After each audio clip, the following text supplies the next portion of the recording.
Hi Hobbits. This week and next week's theme is about a TV show you watch that has come back from hiatus.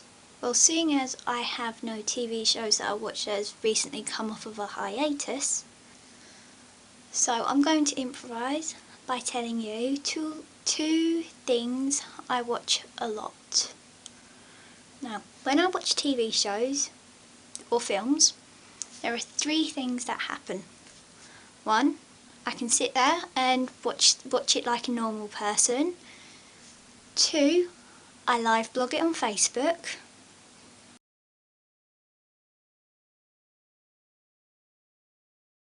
Or three, I will sit there and shout at it. One of the shows I watch a lot, one of them that I absolutely love, is Doctor Who. This is my Doctor Who collection. Right there.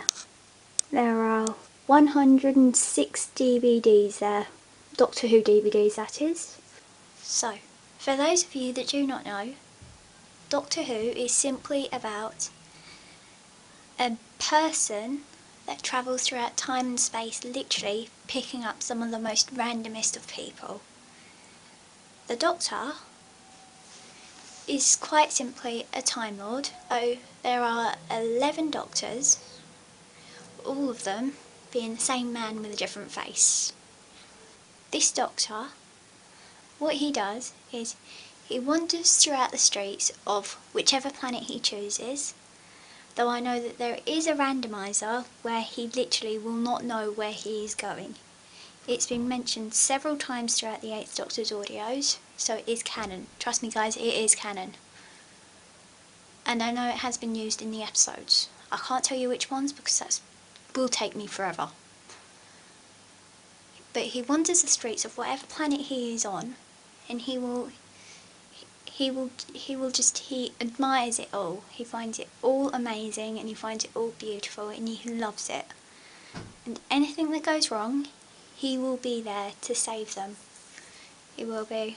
When all things go wrong, when someone wants to take over the planet, when someone wants to destroy it, someone wants to do absolutely anything wrong, anything horrible, anything that will just go against him, he will try his best to save it. And sometimes he takes people with him. They can be from something like Rose Tyler, who is a simple shop assistant, to someone like Barbara and Ian, who are simply two teachers teaching his granddaughter at the time in 1963. Yeah. See, he'll just take a random person and he will show them anything and everything. All there is, all there ever was, and all there ever will be. I have two favourite Doctors, 5 and 8. Those two, they are my absolute favourite, and after watching several of 5th Doctor's episodes, and then watching several of the 10th Doctor's, I can tell you that 10 is definitely very similar to 5. See, and the 8th Doctor is my favourite because he is just like 5. He's just this bubbly, energetic, just this Tigger in a way. He's so full of life and he's so amused. He gets so amused and he's just, amazing in a way. And the other thing I was going to talk about is Star Trek. I only have 10 movies right here. 10 of the original movies right there. If you can see that, I hope you can. And the reboot film. Now, Star Trek is literally what it says. It's about hundreds of people, though you do not see hundreds of people, just travelling throughout space, meeting new civilizations, rescuing the people a lot, and making peace with the planets out there and discovering new ones. And And there is this main crew of about 7 people, and throughout the entire series it shows how they go from strangers in a way to friends, and eventually when it gets to the final few movies, a family.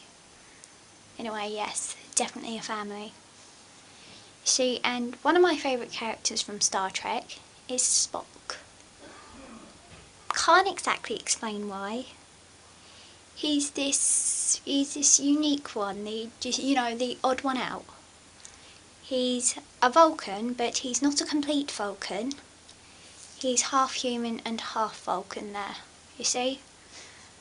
And throughout TOS, well, the original series, throughout the episodes, he's not always, but you see him in general at war with himself.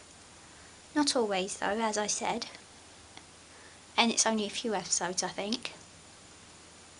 But in those episodes, because he's part Vulcan, Vulcans simply live by logic. So there's a part of his mind telling him, logic, be logical. But of course, they have emotions. And in the reboot film, although I'm fairly convinced it's mentioned in TOS, their emotions are stronger than a human's one. And he has a human side, which we all have emotions naturally, and they just naturally come out. So he is at war with himself. There's the logical side screaming at him, telling him to crush down those emotions, be logical. And then there's this other side of him, the human side, or the other Vulcan side of him, that just wants to let those emotions out. One of the things I like about the movies is that by the time it's the Wrath of Khan, Spock, I don't know if other people think this, but he just seems so at peace with himself. As if he's accepted his human side, and he's definitely like it in Star Trek the reboot. As if he's accepted his human side. He has. That's what it feels like to me though. See your video on Monday, Kristen? I think that's how you say your name. I've forgotten already. Anyway, bye guys.